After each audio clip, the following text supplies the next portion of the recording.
కేసీఆర్, నీకిది కావాల్సిందే, నువ్వు ఓడాల్సిందే. తెలంగాణ అంటే ఒకప్పుడు చేదుండే, ఇప్పుడు తీపి చేసినందుకు. తెలంగాణ యాసకున్న చిన్న చూపును ఇప్పుడు ముద్దొచ్చేటట్టు చేసినందుకు. తెలంగాణ పాటకు, తెలంగాణ భాషకు, యాసకు పట్టాభిషేకం చేసినందుకు. తెలంగాణ సంస్కృతి సాంప్రదాయాలకు సముచిత స్థానం కల్పించేలా చేసినందుకు. కేసీఆర్, నువ్వు ఓడాల్సిందే.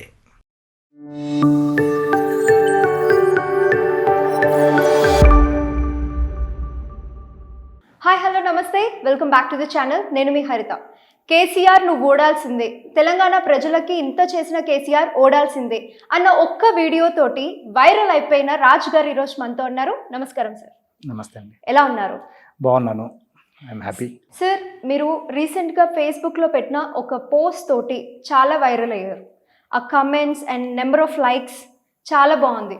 మీరు మాట్లాడిన పద్ధతి కానీ and the points you have raised amazing. అంటే అరే నిజమే కదా, జనాలందరిట్లో అరే ఈ పాయింట్స్ నిజమే కదా అని అనిపించింది. నన్ను అలాగే all Telangana people got realized so many పాయింట్స్లో. అది మనం కమెంట్స్లో కూడా చూస్తున్నాం. మీకు అసలు అంటే ఇంత గట్ ఫీలింగ్ ఎలా వచ్చింది? జనాల్లోకి వెళ్ళాలి పాయింట్స్, లేదా జనాలు మర్చిపోయి ఉంటారా కేసీఆర్ ఓడాల్సిందే అన్నట్టు మీరు మాట్లాడారు. ఎలా మాట్లాడారు? అసలు ఎందుకు అలా అనిపించింది మీకు? హరిత గారు, మీరు వేసిన క్వశ్చన్లోనే ఆన్సర్ ఉంది. ఓకే, లైక్ జనాలకు ఇవన్నీ తెలియాలా, లేదా జనాలు మర్చిపోయారా, జనాలకు గుర్తు చేద్దామని క్వశ్చన్ చేశారు. అదే ఆన్సర్. నా ఆన్సరే యాక్చువల్గా కేసీఆర్ ఏం చేశారు, కేసీఆర్ గారు చేసిన అభివృద్ధి జనాలకు కనబడలేదా, లేదా చేసిన అభివృద్ధి జనాలకు అర్థం కాలేదా? ఈ రెండు పాయింట్లు నేను నా ఫస్ట్ వీడియోలో బాగా స్ట్రెచ్ చేయడం జరిగింది. బికాజ్ ఇప్పుడు ఎలక్షన్స్ ముందు చాలా ఊదరగొట్టారు ప్రతిపక్షాలు. వాళ్ళ పని వాళ్ళు చేస్తారు, వీళ్ళ పని వీళ్ళు చేస్తారు. బట్ నాకు కేసీఆర్ వీరాభిమానిగా కావచ్చు, లేదా ఒక సగటు తెలంగాణ పౌరుడిగా తెలంగాణ లాస్ట్ 15 సంవత్సరాల నుంచి, ఎస్పెషల్లీ 20 సంవత్సరాల నుంచి ఏం జరుగుతుందనేది, ఎలా మేము బతుకున్నాం 15 సంవత్సరాల క్రితం, మా జీవన విధానం ఎలా ఉంది, ఇప్పుడు ఎలా ఉంది, ఈ పాయింట్స్ అన్నీ ప్రతి ఒక్కరికి తెలుసు. ప్రతి ఒక్కరు, మీరు అన్నారు చాలా వేలలో కామెంట్స్, వేలలో షేర్లు అయినాయి. ఆ కామెంట్స్ అన్నీ నేను దగ్గర చాలా పేజీల్లో వెళ్ళింది. నేను ఒక యూట్యూబ్కు ఇవ్వలేదు, నేను జస్ట్ నా ఫేస్బుక్ వాళ్ళ మీద పెడితే చాలామంది అభిమానులు దాన్ని తీసుకెళ్ళిపోయారు. అన్నీ చూస్తే ఆల్మోస్ట్ 40-45 lakhs వ్యూస్ అయినాయి. అది డిజిటల్ కౌంట్ మాత్రమే. అన్అఫీషియల్ వాట్సాప్ కట్టింగ్ వీడియోస్ ఎలా పోయిందో నాకు తెలియదు. బట్ అరౌండ్ 8,000 to 10,000 కామెంట్స్ నేను చదివాను పర్సనల్గా. అందులో 80% of the people they felt that yes, ఇది నిజమే కదా, అసలు మా కళ్ళని నీళ్ళు వస్తున్నాయి ఈ వీడియో చూస్తుంటే. చాలా ఒక 500-600 కాల్స్ చేశారు నాకు, నేను లిటరల్గా నోట్ చేశాను. సో అది దాన్ని ఏమంటారు, దానికి మోటివేషన్ అంటే ఏం లేదండి. అసలు ఇంత అభివృద్ధి జరిగిన తర్వాత అప్పులు ఉన్న మాట వాస్తవమే, కాదనట్లేదు. అప్పులతో పాటు మన జీవన ప్రమాణాలు ఎలా పెరిగాయి, మన ఆస్తులు ఎలా పెరిగాయి, మన ఇన్ఫ్రాస్ట్రక్చర్, మౌలిక సదుపాయాలు ఎలా పెరిగాయి, ఇవన్నీ ఎందుకు చూడట్లేదు జనాలు? సో ఫ్రీబీస్, సంక్షేమ పథకాల కోసమే పాటుపడుతున్నారా? ఇలాంటి ఆలోచనలోంచి పుట్టినటువంటి వీడియోనే కేసీఆర్, నీకు ఇది కావాల్సిందే, నువ్వు ఓడాల్సిందే. మీకు కేసీఆర్ గారి నుంచి కాల్ వచ్చిందా? కేసీఆర్ గారి నుంచి కాదు కానీ కేటీఆర్ గారి దగ్గర మా అన్నయ్య కజిన్ వాళ్ళ క్లాస్మేట్ ఉంటారు. సో వాళ్ళు ఈ వీడియో చేసిన తర్వాత థర్డ్ డే అనుకుంటాను, నాకు evening, I think second day evening నాకు కాల్ వచ్చింది. Stating that you will be meeting KCR sir by tomorrow morning 10:30 అని చెప్పి. నైట్ 9కి అట్లా కాల్ వచ్చింది అన్నయ్య దగ్గర నుంచి. ఫామ్ హౌస్కి రండి, 10:30 బై అరౌండ్ 11కి రండి అని చెప్పి. బట్ అదే రోజు అన్ఫార్చునేట్ మార్నింగ్ 7కి మేము రెడీ అవుతున్నాం, మాకు న్యూస్ కేసీఆర్ గారికి అలా యాక్సిడెంట్ అవ్వడం అనేది. సార్, బీఆర్ఎస్ విన్ అవ్వలేకపోయింది, సో కాంగ్రెస్ వచ్చింది, రేవంత్ గారు విన్ అయ్యారు సీఎంగా. కేసీఆర్ వీరాభిమానిగా మీరేమైనా అప్సెట్ అయ్యారా? కేసీఆర్ వీరాభిమానిగా అని కాదు కానీ తెలంగాణ వీరాభిమానిగా మాత్రం ఖచ్చితంగా బీఆర్ఎస్ గవర్నమెంట్ ఫామ్ చేయనందుకు అప్సెట్ అయ్యాను. ఆ అప్సెట్లోంచి పుట్టిందే ఈ వీడియో. ఆ వీడియోలో చాలా పాయింట్స్ చెప్పొచ్చు, కానీ మరి ఈ కాలంలో జనాలకు ఓపిక లేదండి. 5 నిమిషాలు 10 నిమిషాల వీడియో అయితే అలా చూస్తారు, అందుకే దాన్ని ఆ 10 నిమిషాల్లో కట్ చేయాల్సి వచ్చింది. కానీ కేసీఆర్ గారు చేసిన అభివృద్ధి, బీఆర్ఎస్ వాళ్ళ యొక్క ఏమంటారు, ప్రజలకు కావాల్సినటువంటి సంక్షేమ పథకాలను కానీ, సంక్షేమ పథకాలు ఇచ్చినప్పుడు ఎక్కువ సంక్షేమ పథకాలు ఇస్తే జరిగేది ఏంటంటే ఇన్ఫ్రాస్ట్రక్చర్ కానీ మౌలిక సదుపాయాల డెవలప్మెంట్ పక్కకు పడేస్తారు. కానీ బీఆర్ఎస్ గవర్నమెంట్లో జరిగింది ఏంటంటే సంక్షేమ పథకాలతో పాటు మౌలిక సదుపాయాలు మెరుగు, ఇన్ఫ్రాస్ట్రక్చర్ డెవలప్ చేసుకోవడం, సో పరిశ్రమలు ఇండస్ట్రీస్కి కావాల్సినటువంటి ఇవన్నీ ఆల్ టుగెదర్ అన్ని రంగాల్లో బీఆర్ఎస్ ఉంది కాబట్టి సో మళ్ళీ బీఆర్ఎస్ వస్తే ఇంకా ఈ 10 yearsే కాదు ఇంకొక 5 years ఉంటే డెఫినెట్గా ఫుల్ఫిల్ అయ్యేదని నా ఉద్దేశం. సూపర్. అంటే వీడియోలో మోర్ దాన్ 7 points అలా మీరు డిస్కస్ చేశారు. ఏమైనా రఫ్గా లైక్ ఇప్పటికిప్పుడు వీడియో చూసే వాళ్ళు వెంటనే ఆ స్విచ్ అయ్యి ఆ వీడియో చూడలేరు కదా, వాళ్ళ కోసం ఏదైనా రఫ్గా అసలు ఆ పాయింట్స్ ఏంటియో చెప్తారా? అంటే మీరు అన్నట్టు చాలా పాయింట్స్ ఉన్నాయండి, కానీ మేజర్గా mission Kakatiya, mission Bhagiratha and ఈ 2 పాయింట్లు ఎందుకు స్ట్రెచ్ చేశానంటే రైతు బంధు, రైతు బీమా. మేజర్గా కేసీఆర్ గవర్నమెంట్ రైతే రాజుని చేయాలన్నారు.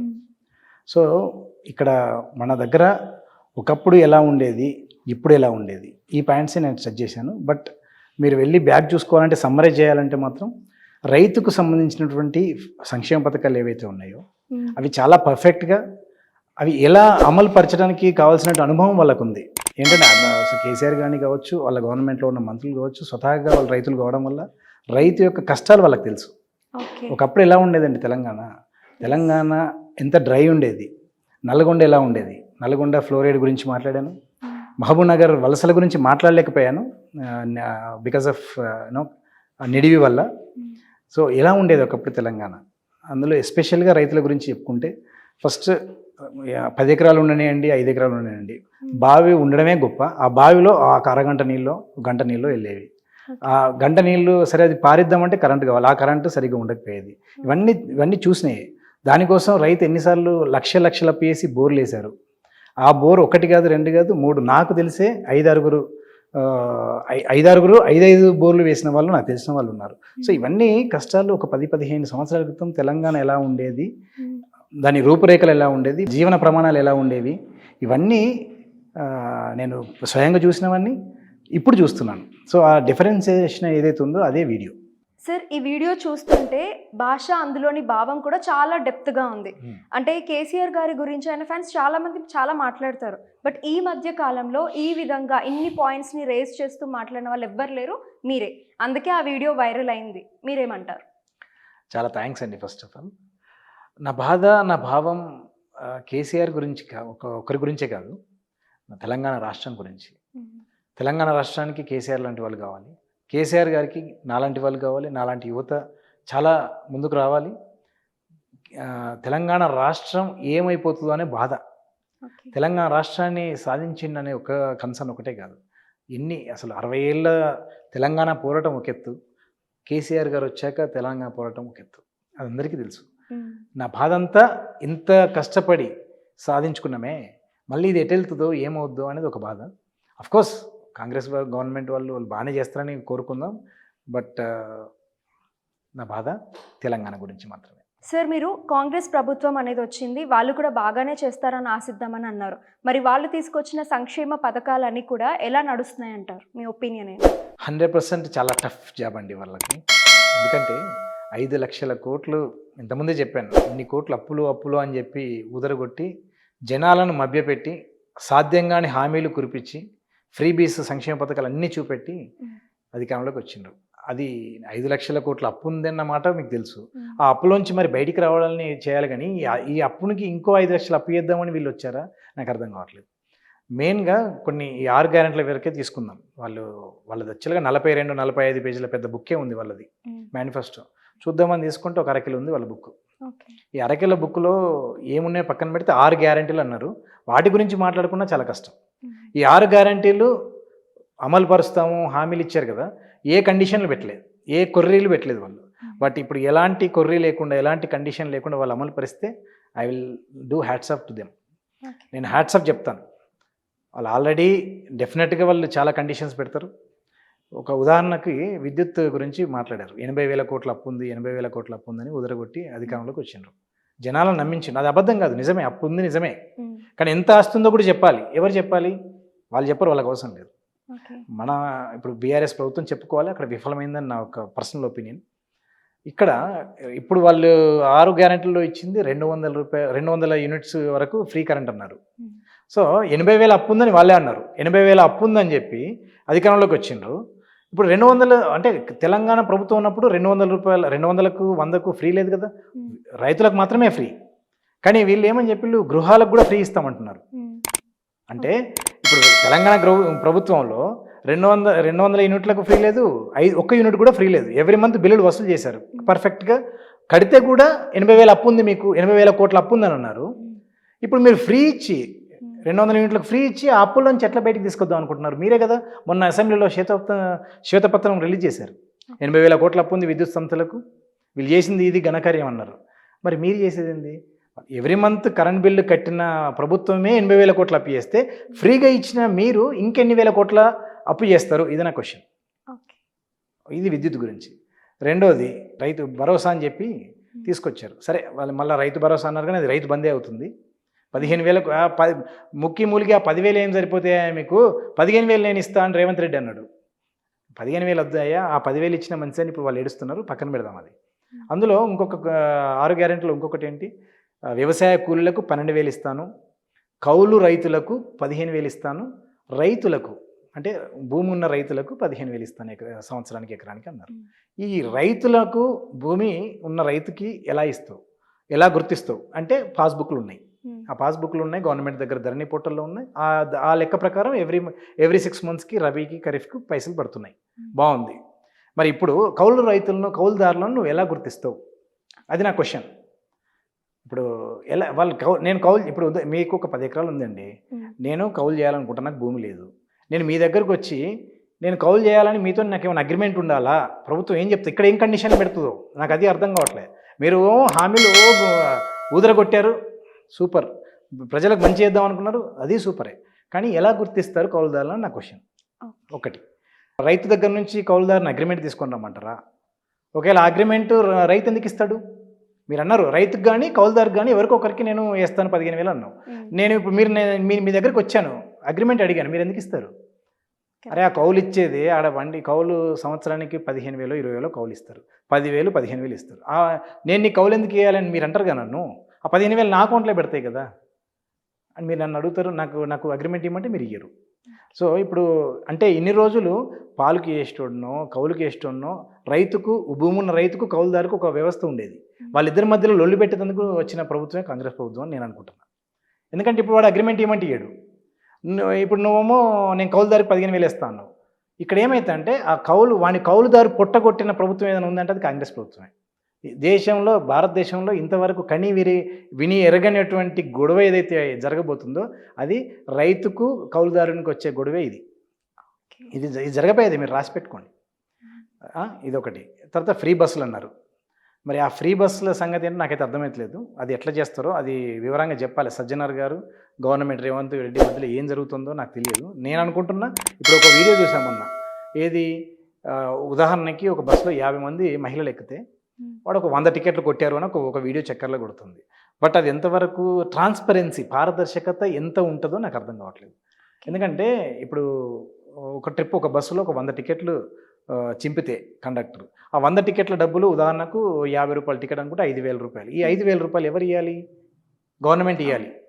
సో ఇలా ఇక్కడ ఏదైనా స్కామ్ జరిగే అవకాశం ఉందని నాకు క్లియర్గా కనబడుతుంది.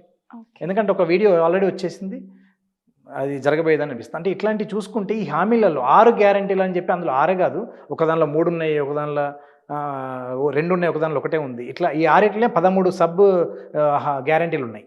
ఈ 13 హామీలు ఎప్పుడు చేస్తావు? ఇంకా మొత్తం 30, 40, 100 హామీలు ఉన్నాయి, అవన్నీ ఎప్పుడు చేస్తావు?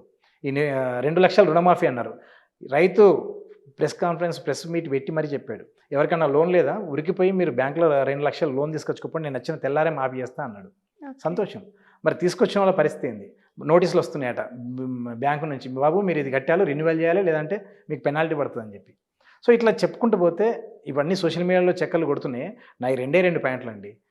ఒకటి, కరెంటు బిల్లులు శ్వేతపత్రం రిలీజ్ చేశారు. ఆ శ్వేతపత్రం రిలీజ్ చేసిన దాన్ని బట్టి మీకు అప్పుల కుప్ప చేశారు అని మీరే అన్నారు. బట్ ఆ ప్రభుత్వం బిల్లులు వసూలు చేసినా కూడా అప్పులైంది. మీరు ఫ్రీగా ఇచ్చి ఆ అప్పుల నుంచి ఎట్లా బయటికి తీసుకొస్తారు? లేదా డబల్ అప్పులు చేస్తారా విద్యుత్లో? రెండోది, ఈ వ్యవసాయదారులను ఎట్లా గుర్తిస్తావు? ఇంకొకటి ఇది చెప్పడం మర్చిపోయాను. వ్యవసాయ కూలీలకు 12,000 ఇస్తాను. వ్యవసాయ కూలీని ఎట్లా గుర్తిస్తారు? వ్యవసాయ కూలీలు అంటే ఎవరు? ఊళ్ళల్లో పల్లెటూళ్ళలో ఉండే వ్యవసాయ కూలీలు 100 మంది ఉంటే 90 మంది వ్యవసాయ కూలీలనే చెప్తారు.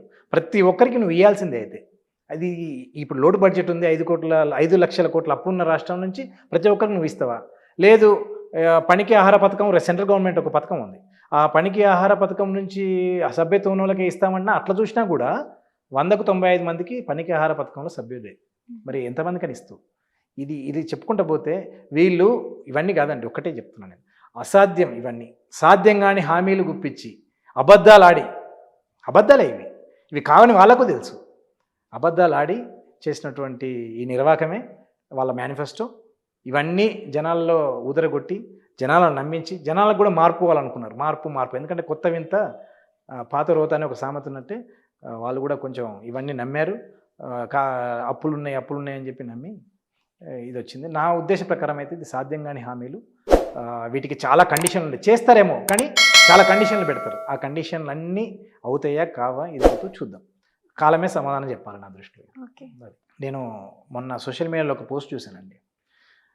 అది సజ్జనార్ గారు ఎవరు రిలీజ్ చేస్తారో నాకు తెలియదు. బట్ ఒక్క రోజులో ఈ మహాలక్ష్మి పథకం ద్వారా 21 కోట్ల 11 లక్షల ప్రాఫిట్ వచ్చింది ఈ ఫ్రీ బస్ ఈ సంక్షేమం ద్వారా అని అన్నారు.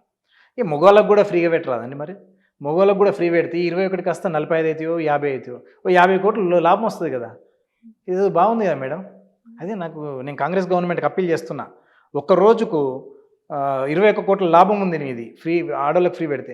మగవాళ్ళకు కూడా ఫ్రీ పెట్టండి, 42 కోట్లు లాభం తీసుకోండి. ఇది కాంగ్రెస్ గవర్నమెంట్ రేవంత్ రెడ్డి గారికి అప్పీల్ చేస్తున్నాను నేను. సార్ మీకు సిస్టమ్కి ఎదురెళ్తున్నారని అనిపించలేదా? ఏమండి, మనకు తపన ఉంది, సామర్థ్యం ఉంది. తపన సామర్థ్యం రెండు ఉన్నప్పుడు సిస్టమ్కి ఎదురెళ్ళక తప్పదు, తప్పట్లేదు కూడా. అంటే భయం కూడా లేదా? లైక్ మీ ఫస్ట్ వీడియో చూసాం, సెకండ్ వీడియో కూడా రిలీజ్ చేశారు 2 days బ్యాక్. అందులో ఇంకా మాట్లాడారు. ఈ 2 పాయింట్స్ని ఈ 2 వీడియోస్ని చూసి చెప్తున్నా, భయం అస్సలు లేదా? భయం దేనికండి? ఇప్పుడు జనాలకి ఇప్పటిదాకా చెప్పాను, మభ్యపెట్టి అబద్ధాలాడి జనాలు అడుక్కొని వాళ్ళు ఓట్లు వేయించుకొని రేపు గెలిచాక కోట్లు సంపాదించే వాళ్ళకే లేని భయం నాకెందుకు భయం ఉండాలి? నేను నిజమే మాట్లాడా. ఈవెన్ మీరు అబ్జర్వ్ చేయండి, 2వ వీడియోలో నేను బీఆర్ఎస్ గవర్నమెంట్ పక్షపాతిని అయినా కానీ, బీఆర్ఎస్ కేసీఆర్ అభిమానిని, బీఆర్ఎస్ ప్రభుత్వానికి పక్షపాతిని కొంతవరకు అయినా కానీ నేను బీఆర్ఎస్ ఎమ్మెల్యేలను నేను నిలదీశాను. అందులో భయం కాదు, అది నిజం. అక్కడ ఆ ఒక 5-6 నియోజకవర్గాలు క్యాండిడేట్లను మార్చకపోవడం వల్ల బీఆర్ఎస్ ఓడిపోయిందని ఉన్న నిజమే జనాలు చెప్పిందని నేను చెప్పాను. సో అంతకంటే ఏం లేదు. అండ్ మళ్ళీ ఒకసారి గుర్తు చేస్తున్న ఇంటర్వ్యూ ద్వారా ఆర్మూర్ మాజీ ఎమ్మెల్యే జీవన్ రెడ్డి గారు డెఫినెట్గా స్పందించాలి. 45 కోట్ల లోన్ ఎప్పుడు కడుతున్నారో చెప్పాలి. 2 కోట్ల కరెంట్ బిల్ ఎందుకు వసూళ్ళు ఇంకా ఇంతవరకు ఎందుకు కట్టలేదో చెప్పాలి. ప్లస్ 7 కోట్ల ఆర్టీసీకి అద్దె లీజుకి డబ్బులు ఇవ్వాలట చెప్పాలి. ఎవరు? జీవన్ రెడ్డి గారు. రెండోది ఈ అధికారులు కూడా చెప్పాలి. ఇన్ని రోజులు అధికారంలో 10 ఏళ్ళు అధికారంలో ఉన్నందుకు మీరు అడగలేదా? నేను ఒక నెల కరెంట్ బిల్ కట్టకపోతే వచ్చి నెక్స్ట్ మంతే కట్ చేస్తారు. మరి ఈ 10 ఏళ్ళు ఎందుకు ఈ 45 కోట్లు అడగలేదు? ఎందుకు ఈ 7 కోట్ల లీజుకి అడగలేదు? ఎందుకు ఈ 2 కోట్లు కరెంట్ బిల్లు అడగలేదు? ఈ విషయం అటు సజ్జనారు చెప్పాలి, ఇటు విద్యుత్ వాళ్ళు చెప్పాలి, అందరూ జీవన్ రెడ్డి చెప్పాల్సిందే. ఆపోజిషన్ పార్టీ గురించి ఇంత మాట్లాడుతున్నారు, మరి ప్రెసెంట్ పార్టీ నుంచి లైక్ ఏదన్నా ఎందుకు వచ్చింది అన్నట్టు అనిపించలేదా? లేదా ఏదైనా బెదిరింపు కాల్స్ వస్తాయని మీకు అనిపించలేదా? ఈ వీడియో రిలీజ్ అయితే ఎలా ఉంటుంది?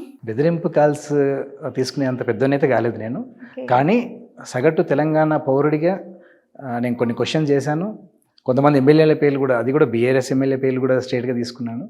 బట్ నాకు తెలిసిన వాళ్ళు కొంతమంది అన్నోన్ కాల్స్లో కూడా ఎందుకు ఇంత అంటే నేమ్స్ తీసుకోకపోవాల్సింది, బట్ ట్రూత్ ఏ మాట్లాడారు, నిజమే చెప్పారు, ప్రాబ్లం ఏం లేదన్నారు. నేను ఐ డోంట్ థింక్, నేనైతే ఏమనుకోవట్లేదు. సార్ మీరు పార్టీ పర్సన్ కాదు అండ్ అసలు పాలిటిక్స్కి మీకు సంబంధమే లేదు. తీరా మీరు అసలు ఎలా మాట్లాడారు అంటే పార్టీ కార్యకర్తలు కూడా మీ అంత గొప్పగా మాట్లాడి ఉండకపోవచ్చు, అలా మాట్లాడారు. సో ఇలా మాట్లాడడం వల్ల మీకు రేపు పొద్దున ఏదైనా ఇష్యూస్ ఫేస్ చేయాల్సి వస్తుందని కూడా అనిపించలేదా? అలాంటి భయాలేం లేవండి. బట్ ఇప్పుడు మీరు ఫస్ట్ నుంచి మాట్లాడుకున్న ఒకటే, ఇంత డెవలప్ అవుతుంది, చాలా ఎలా ఉండే తెలంగాణ ఎలా తీసుకెళ్తున్నాం, ఇంకా ఎలా చూడబోతున్నాను అని అనుకునే దశలో బీఆర్ఎస్ పట్టం కట్టకుండా పక్కకు కాంగ్రెస్ వాళ్ళకు పట్టం కట్టారు కదా, దాని బాధలోంచి వచ్చిందే తప్ప భయం అంటూ ఏది ఆలోచించలేదండి. నాకున్న గట్ ఫీలింగ్ ఏదైతే ఉందో అది మాట్లాడేసి అంతే. Okay. Actor by passion, writer by nature, politics by concern, and activist by birth అని అన్నారు మీరు మీ ప్రొఫైల్లో. అంటే ఇంత మల్టీ టాస్కింగ్ ఏంటి? అటు పాలిటిక్స్తో చూస్తే మీకు పాలిటిక్స్కి సంబంధం లేదు, ఇటేమో మూవీ ఫీల్డ్. ఏంటి ఈ మల్టీ టాస్కింగ్ వెనుకున్న కథ? యాక్చువల్గా తెలుగువాడు తెలంగాణ వాడు ఎవరైనా సినిమాకి రాజకీయానికి దూరంగా ఉండలేడు. First of all okay, I will say it multi passionate. So సినిమాలు అంటే ప్యాషన్, దాంతోనే వచ్చా. తర్వాత politics interest. So concern, I would call it as concern. So ఎలాంటి పరిస్థితులను చూశాను, ఎలా జరుగుతున్నాయి. సో ఇవి రెగ్యులర్గా day to day basis current affairs follow అవడమే. సో పాలిటిక్స్ అంటే ఇంట్రెస్ట్ అండ్ కన్సర్న్ కూడా. మీరు అసలు ఎక్కడ పుట్టారు, లైక్ ఎక్కడ చదువుకున్నారు, ఏంటి మీ వివరాలు ఏంటి చెప్పండి. నేను సిద్దిపేట జిల్లా అండి, హుస్నాబాద్ నియోజకవర్గం. ఓకే. అండ్ మా స్వగ్రామం చెంచల్ చెరుపల్లి. అమ్మ నాన్న రైతు కుటుంబం. మూవీ పనులు ఎలా జరుగుతున్నాయి? అన్నీ అయిపోయా మూవీ పనులు? మూవీ పనులు మొత్తం అయిపోయాయండి. Post production completed and it is in censor. So రేపు సెన్సార్ స్క్రీనింగ్ జరుగుతుంది. I think by in a week days I will get censor certificate. Okay. మీది చాలా మంచి జాబ్, మంచి పొజిషన్ ఉన్న జాబ్ అని విన్నాను, లైక్ లక్షల్లో జీతం. దాన్ని వదిలేసుకొని మరీ ఇటు మూవీస్కి వచ్చారు, ఎందుకని అలా? ఈ క్వశ్చన్ గత 4 సంవత్సరాల నుంచి ఒక 100 మంది దగ్గర నుంచి వింటూనే ఉన్నాను. ఈ క్వశ్చన్ 100 మందికి ఒకటే ఆన్సర్. ఇప్పుడు చాలామంది చూస్తామండి, నేను యాక్టర్ని అవుదాం అనుకున్నాను అని 50 ఏళ్ళకు 60 ఏళ్ళకు నేను అది అవుదాం అనుకున్నాను, అవ్వలేకపోయాను, నా కొడుకుని చేశాను. అది ఇంట్రెస్ట్ ఉండేది, బట్ నేను తప్పక ఫ్యామిలీ పరిస్థితుల్లో ఇలా అయ్యాను. ఎగ్జాంపుల్స్ చాలామంది అందంగా వింటూ ఉంటారు, మీరు కూడా. సో ఐ డోంట్ వాంట్ అట్లాంటి నాకు నేను అనుకోవడం నాకు ఇష్టం లేదు. నాకు ఎప్పటి నుంచో ఉంది ఇది. బేసిక్గా నేను ఒక రైటర్ని, నేను రాస్తూ ఉంటాను, బుక్లు బాగా చదువుతూ ఉంటాను. బట్ యాక్టింగ్ అనేది చాలా ప్యాషన్. సో ఎప్పటికైనా ఒక మంచి సబ్జెక్ట్తోని అండ్ ముందుకు రావాలి, ప్రేక్షకుల ముందుకు రావాలని కోరిక. డైరెక్టర్ రాజశేఖర రెడ్డి గారు మంచి సబ్జెక్ట్ తీసుకొచ్చారు. దట్టు నాకు సోషల్ రెస్పాన్సిబిలిటీ చాలా ఎక్కువ అని చెప్పాను ఇంతకుముందు వీడియోలో కూడా. సో దానికి ఆ కన్సర్న్తోనే మంచి సెన్సిటివ్ ఇష్యూస్ టచ్ చేసాం. బట్ చాలా బాగా, అంటే ఈ సెన్సిటివ్ ఇష్యూస్తోని ఏదో మెసేజ్ అందరికి ఇద్దామని కాదు. ఇప్పుడు మెసేజ్లు ఇస్తే చూసేట్లేరు జనాలు కూడా. మెసేజ్ ఇస్తూనే మంచి కమర్షియల్ మూవీ, కామెడీ అన్ని హంగులతో ఈ సినిమా చేసాం. సో లక్షల్లో జీతం వదులుకోవడం పెద్ద విషయం కాదు. ఎందుకంటే ఇప్పుడు నేను ఒక ప్రయత్నం చేస్తున్నాను. అది ఒకవేళ సక్సెస్ అయితే వెల్ అండ్ గుడ్. నేను ఖచ్చితంగా సక్సెస్ అవుతాను, నాకు నమ్మకం ఉంది. కాకపోతే మళ్ళీ ఆ జాబ్కి వెళ్తాను వెనక్కి. బట్ ఈ టైం కానీ నా ప్యాషన్ కానీ మళ్ళీ వెనక్కి రాదు కదా. సార్, ఇటు మూవీ టైటిల్ చూస్తే ఇండియన్ స్టోరీ, ఇటు మీరు పాలిటిక్స్లో మీరు మాట్లాడిన పాయింట్స్ కూడా ఇలా ఏంటి బాంబు లాగా ఉన్నాయి. అసలు ఇదంతా కాదు, పక్కన పెడితే మీరు ఇంత దేశభక్తి ఉన్నవాళ్ళు కదా, ఇదంతా కాదు, ఈ పాలిటిక్స్ కాదు, ఈ సినిమా కాదు, ఇదంతా కాదనుకుంటే మీరు అసలు వెనక ఏం అవ్వాలనుకున్నారు? మేబీ ఏమన్నా ఆర్మీలోకి వెళ్ళి జాయిన్ అవ్వాలనుకున్నారు? అంత ఫైర్ ఎందుకుంది మీలో? అంటే ఆర్మీలో జాయిన్ అవ్వడం అనేది ఎప్పుడూ లేదండి. బట్ నేను అన్నట్టుగా సోషల్ రెస్పాన్సిబిలిటీ ఉందన్నాను. సో సోషల్ రెస్పాన్సిబిలిటీ అంటే ఆర్మీ ఒకటే కాదు కదండి. లైక్ ఇప్పుడు నేను ఒక సినిమా ద్వారా ఒక మంచి మెసేజ్ ఇద్దాం అనుకుంటున్నాను. So definitely you like it. I think జనవరిలో మా ట్రైలర్ వస్తుంది. Trailer will tell you what exactly the Indian story is. మీ సినిమాలో దేశభక్తి కనిపిస్తుంది, ఇటు వీడియోలో చూస్తే రాష్ట్ర భక్తి కనిపిస్తుంది. రీజన్ ఏంటండి? అదే అన్నాను కండి, సోషల్ రెస్పాన్సిబిలిటీ అంటే ఇన్ ద సెన్స్ సినిమా ద్వారా కూడా మనం ఎలా పాజిటివ్గా ఇన్ఫ్లుయెన్స్ చేయాలనుకున్నాను జనాల్ని. అందుకే ఒక మంచి సెన్సిటివ్ ఇష్యూస్ అయినా కూడా మంచి మెసేజ్ ఇస్తూనే జనాలను ఒక పాజిటివ్ ఇన్ఫ్లుయెన్స్ చేయాలనుకున్నది cinema the Indian story. Sir, మీ వీడియో చూస్తే అందులో మీ మాటలలో ఫ్రస్ట్రేషన్ ఉంది. అంటే జనాలు తీసుకున్న ఒపీనియన్ కరెక్ట్ కాదు అని మీరు చెప్పడం ఏదైతే ఉందో అది కరెక్టే అంటారా? ప్రలోభాలకు లొంగడంలో జనాలు ముందుంటారండి. అది మళ్ళీ నిరూపించుకున్నారు మన తెలంగాణలో. ఎందుకంటే 5 లక్షల కోట్ల అప్పు ఉంది, 6 లక్షల కోట్ల అప్పు ఉందని ఊదరగొట్టారు వీళ్ళు. ఇన్ని లక్షల కోట్ల అప్పు ఉండి మళ్ళీ ఇన్నిన్ని ఫ్రీబీస్, ఇన్నిన్ని సంక్షేమ పథకాలు ఎలా చేస్తారు? అసలు బస్సుల్లో ఇప్పుడు ఆర్టీసీ మొన్నటిదాకా అది అదేమంటారు ముక్కి మూలిగి అలా పడున్న దాన్ని మొన్ననే లేపుతున్నారు అన్నారు. సో దానికి ఫ్రీ అన్నారు.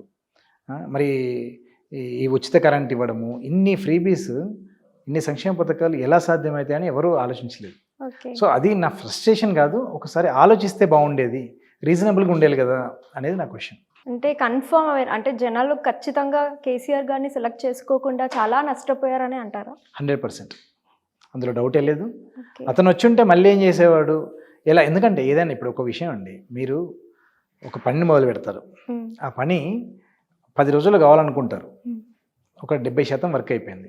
ఆ తర్వాత ఆ పనిలోంచి నిన్ను సడన్గా తీసేస్తే మీకు ఏమనిపిస్తుంది? ఆ పనికి నష్టమా, మీకు నష్టమా? పనికి నష్టం కదా. ఇప్పుడు అది మన రాష్ట్రానికి నష్టం నా దృష్టిలో 100% అది. ఓకే ఓకే సార్, ఒక కాసేపు ఈ పాలిటిక్స్ పక్కన పెట్టేద్దాం. మీ వీడియో చూస్తుంటే మీలో హీరో అండ్ ప్రొడ్యూసరే కాదు, ఒక డైరెక్టర్ కూడా కనిపిస్తున్నారు.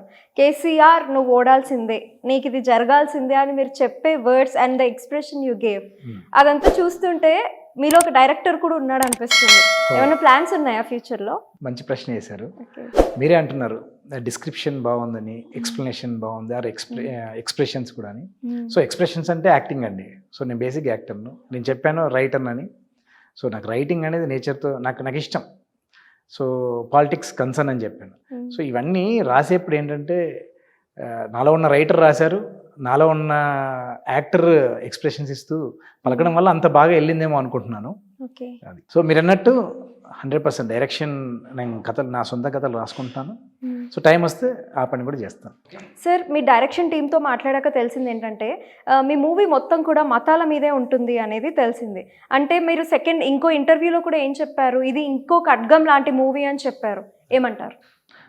మీరు అన్నట్టు సెన్సిటివ్ ఇష్యూస్నే తీసుకున్నాము, మతాలపైనే తీసుకున్నా కూడా, బట్ ప్రీచింగ్ అయితే కాదండి. ఇది ఒక మెసేజ్ ఇద్దాము అన్నట్టు కాదు. 2 గంటలు కూర్చోబెట్టి ప్రీచింగ్ ఇద్దామంటే ఆడియన్స్ ఎవరు వినేట్లేరు ఇప్పుడు. సో మంచి కంటెంట్, సెన్సిటివ్ ఇష్యూస్ని టచ్ చేసినా చాలా అర్థవంతంగా జనాలకు పాజిటివ్ ఇన్ఫ్లుయెన్స్ తీసుకొచ్చేట్టుగా ఉండేటువంటి మెసేజ్ ఓరియంటెడ్తో పాటు కమర్షియల్ హంగులన్నీ, కామెడీ అన్నీ, లవ్ అన్నీ ఉంటాయండి. అండ్ ఎస్, ఖడ్గం మరో ఖడ్గం లాంటి సినిమా ఇది. ఆ తరంలో ఆ ఖడ్గం అయితే ఈ తరానికి ఇది the Indian stories, this generation ఖడ్గం. నేను సిరివెన్నెల సీతారామ శాస్త్రి గారు ఒక ఇంటర్వ్యూ చూశానండి. ఖడ్గం మూవీ రిలీజ్ అయిన తర్వాత ఆ సినిమా దర్శకులు ఎవరైతే ఉన్నారో వాళ్ళందరూ అజ్ఞాతంలోకి వెళ్ళిపోయారంట ఒక వారం రోజులలో. మరి మీ పరిస్థితి ఏంటి? వాళ్ళు వారం రోజులు అజ్ఞాతంలోకి వెళ్తే, ఒకవేళ నాకు అలాంటి పరిస్థితి వస్తే నేను 4 రోజులు అజ్ఞాతంలోకి వెళ్ళడానికి నేను రెడీ. అంటే వాళ్ళని వారం రోజులకు అజ్ఞాతంలోకి వెళ్తే అంత హిట్ అయింది. ఆ రకంగా నేను 4 రోజులైనా అజ్ఞాతంలోకి వెళ్ళడానికి నేను రెడీ అండి. బట్ ఐఎమ్ షూర్ నేను అజ్ఞాతంలోకి వెళ్ళేంత భయపడాల్సినంత అవసరం లేదు. మతాలను టచ్ చేసాం, సెన్సిటివ్ ఇష్యూసే, బట్ జనాలు రియలైజ్ అవుతారు, as this is what happened కదా, మేము కూడా ఒకానొక దశలో ఇలా ఇన్ఫ్లుయెన్స్ అయ్యామా, ఇలా చేసామా అని వాళ్ళు రియలైజ్ అవుతారు. సో నాకు తెలిసి నేను భయపడాల్సినంత ఏం లేదు, but still it is absolutely sensitive issues. Okay, అదే ఇంత సెన్సిటివ్ విషయం కాబట్టే మూవీ ఎంత హిట్ అయినా ఫ్లాప్ అయినా ఆ మొత్తం భారం అంతా మోసేది ఒక ప్రొడ్యూసరే. ఈ మూవీ చేయడం వల్ల లైక్ ఇలా జరుగుతుందేమో రేపొద్దున, అలాంటి భయాలు మీకు ఏమైనా వచ్చాయా? అంటే భయాలంటే ఇన్ ద సెన్స్, పోయడం అంటే ఒక పెట్టిన బడ్జెట్ అన్న వస్తుందా రాదా అని, ఇంకా ఏదన్నా మీకు క్వశ్చన్. ఓకే, ఆ బడ్జెట్ అంటే చాలా, అంటే మొదటి సినిమానే 3 కోట్లు పెట్టి తీయడం అనేది సాహసం అనే చెప్పాలి, కొత్తగా వస్తూ. బట్ నా టీం చాలా మంచి టీం ఉందండి నాకు. మేము ప్రీ ప్రొడక్షన్ చాలా బాగా చేసాం షూటింగ్ ముందు. So whatever we have planned that has been executed like anything. So చాలా బాగా ఎగ్జిక్యూషన్ అయింది. అండ్ డబ్బుల పరంగా నేను ముందే అనుకున్నాను, ఇంకా అవి ఎప్పుడైతే కొత్తగా ఇండస్ట్రీకి వచ్చే వాళ్ళకు కూడా చెప్తున్నాను అన్నమాట, మీరు హీరోగా ఉండాలి, మీరు ప్రొడ్యూస్ చేస్తే మాత్రం ఆ డబ్బులు రావు అని, మీరు దిగితే బెటర్. సో వస్తే వెల్ అండ్ గుడ్, బట్ నేను ఈ సినిమాకు 10 అంతలు ఎక్కువ వస్తాయని నేను ఆశపడుతున్నాను. అది నిజం, అదే అవుతుంది, మీరు చూస్తారు. ఎక్స్ట్రీమ్. అండ్ ఇప్పుడు మీరు లైక్ కొత్త హీరో, కొత్త ప్రొడ్యూసర్, ఫ్యూచర్లో కూడా డైరెక్షన్ చేస్తా అంటున్నారు. మన తెలుగు మూవీ ఇండస్ట్రీలోనే చాలా మందిని చూస్తున్నాం. ఎంతో మంది షార్ట్ మూవీస్ చేయాలి అనేసి వస్తారు, షార్ట్ ఫిల్మ్స్ చేయాలి అని. అండ్ ప్రస్తుతం రీల్స్ చేస్తున్నారు బాగా. సరే, ఇదంతా పక్కన పెట్టినా సినిమా తీయాలి ఎలాగైనా, ఒక డైరెక్టర్గా నేను ఎదగాలి అని చాలా మంది అనుకుంటారు. డైరెక్టర్గా ఎదగాలని, హీరోలాగా ఉండాలి అని. బట్ చాలా మంది చేయలేరు. ఇటు మీరు చూస్తే దెబ్బకి ఒక్కటే సినిమాకి ప్రొడ్యూసర్గా, అటు హీరోగా ఫిక్స్ అయిపోయారు. మీరు రాబోయే తరానికి లేదా బాగా స్ట్రగ్లింగ్ ఫేస్లో ఉన్న వాళ్ళకి, మూవీ ఇండస్ట్రీలో ఉన్న వాళ్ళకి మీరు ఏమని మోటివేట్ చేయాలనుకుంటున్నారు? చాలా మంచి క్వశ్చన్ అండి. ఇది వాస్తవంగా డే టు డేలో నాకు రెగ్యులర్గా తగులుతూనే ఉంటారు వీళ్ళు. పాపం చాలా కష్టపడుతున్నారు. చాలా young talented people are out there. Like చాలా టాలెంట్ ఉంది వాళ్ళలో. ఒక ప్రొడ్యూసర్కి చెప్పి కథను ఒప్పించుకోవడం. బేసిక్గా నేను ఎస్పెషల్లీ డైరెక్షన్ డిపార్ట్మెంట్ నుంచి మాట్లాడుతున్నాను. And young aspirants like actors కూడా చాలామంది ఉన్నారు. బట్ అలాగే అవకాశాలు కూడా అలాగే వస్తున్నాయండి. మీరు చూస్తే చాలా young blood and new talent come up like anything these days. So నాకు తెలిసి టాలెంట్ ఉంటే అక్వైర్ చేయడానికి చాలామంది ఉన్నారండి. ఇప్పుడు ఎక్కడో కంచెరపాలెం అని ఎక్కడో 30 లక్షలు 40 లక్షలు చాలా చిన్న సినిమా, బట్ అది it has been wonder like anything. So అలా చిన్న చిన్న సినిమాలు కూడా చాలా అవుతున్నాయి. బట్ ఏదైనా it is absolutely directly professional to the talent అండి, అంతే. ఓకే. సో వాళ్ళకి మోటివేషన్ అంటూ ఏం లేదండి. ఒకటి, మీరు లిటరల్గా మీరు మీ టాలెంట్ నమ్ముకొని, ఇక్కడ ఏమవుద్దంటే వాళ్ళ ఫ్యామిలీ పరిస్థితుల వల్ల ఒక జాబ్ చేసుకోవడం, పార్ట్ టైం జాబ్ చేయడం, లేదా స్క్రిప్ట్ రాయాలంటే నైట్ కూర్చొని రాద్దాం, డేలో అంతా జాబ్ చేయడం, ఇట్లాంటివి చాలా ఉంటాయండి. వాళ్ళ ప్యాషన్ నేను రైటింగ్ చేయాలి, డైరెక్షన్ చేయాలి, బట్ ఫ్యామిలీ పరిస్థితుల వల్ల ఏదైనా జాబ్ చేయాల్సినవి ఇట్లాంటివి ఉంటాయి.